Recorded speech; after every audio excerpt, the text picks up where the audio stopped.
தேனி மாவட்டம் தேனி, போடி, ஆண்டிப்பட்டி சுற்றுவட்டார பகுதிகளில் இடியுடன் கூடிய கனமழை 2 மணி நேரத்திற்கும் மேலாக நீடித்தது.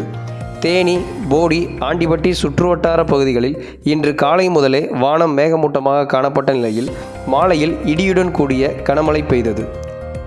தேனி, போடி, ஆண்டிப்பட்டி மற்றும் சுற்றுவட்டார பகுதிகளில் உள்ள பல்வேறு பகுதிகளில் இந்த மழை 2 மணி நேரத்திற்கும் மேலாக நீடித்தது. சரியாக மாலையில் பள்ளி முடியும் நேரத்தில் தொடங்கிய மழை தொடர்ச்சியாக 2 மணி நேரம் வரை பெய்ததால் பேருந்து நிலையம் சென்று அங்கிருந்து பல்வேறு பகுதிகளுக்கு செல்லும் மாணவ மாணவிகள் மழையில் நனைந்து கொண்டே நடந்து சென்று பேருந்து நிலையத்திற்கு அடைந்தனர். இந்த மழை காரணமாக வெப்பமே தெரியாமல் குளிர்ச்சியான சூழல் நிலவுவதோடு நிலத்தடி நீர்மட்டம் உயரும் வாய்ப்பு ஏற்பட்டுள்ளதால் பொதுமக்கள், விவசாயிகள் மகிழ்ச்சியடைந்துள்ளனர்.